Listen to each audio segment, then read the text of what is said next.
Hi guys, we're here today with our patient care coordinator Diego, and we wanted to touch the subject of Neridronate, which is the treatment that is used for CRPS here in Italy. So we've got a lot of questions from all around the world from our patients, and we just selected some of them in order to clarify a lot of things on the Neridronate.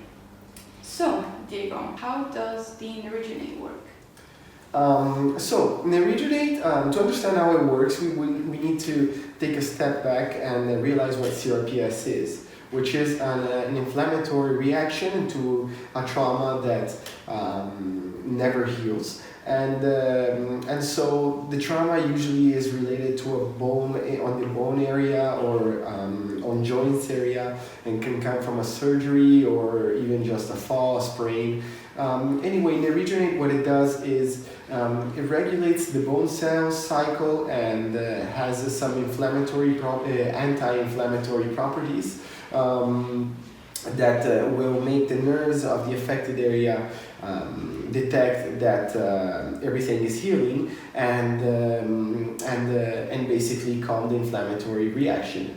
And for starting from there, the patient will be able to have to start a rehabilitation program, and with time the pain will disappear and we'll be able to get normal life back. Especially Neridronate works especially with cases of CRPS that show bone edema.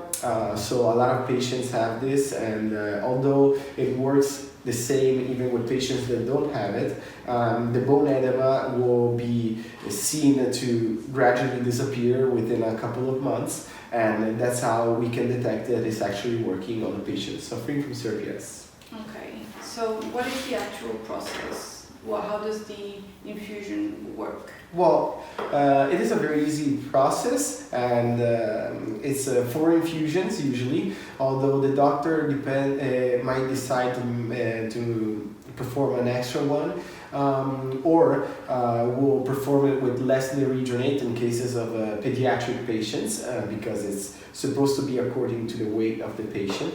And it's basically 4 infusions. They're a couple of hours long, 100 milligrams of Neridronate per infusion, and usually the first infusion is a bit longer because the nurse needs to check the vitals, and it will be regulated according to the blood pressure available. Are there people that are not eligible for the infusions? Well, there are, especially people who had severe kidney failure. It is not recommended for patients that have recently had jaw surgery. Some type of jaw surgery. It means that if you're pulling a tooth, it's not considered to be a surgery that will harm in any way, be harmful in any way. In any case, before or after the treatment, these surgeries can still be performed. The doctor just recommends that there's going to be a couple of months in between. That's all. Okay. Are there any side effects to the treatment? Not in the long term. Neridronate is a very it's much less powerful than the other bisphosphonates used for other treatments and other conditions. So it doesn't have any side effects on the long term. However, on the short term, during the treatment itself, patients might feel achiness on the bones and the joints, and flu-like symptoms, but they usually disappear within a couple of days after the infusion. Okay. After the last infusion, of course. Okay. Now a question that we have from a lot of patients: is it an actual cure?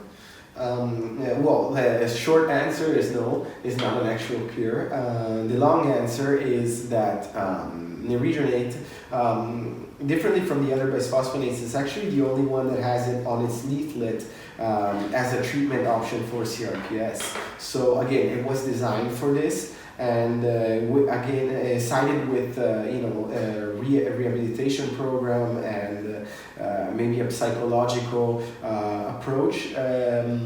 It is the only one that has been linked to a remission, which can be total. Of course, it won't heal the damage on the nerve area, but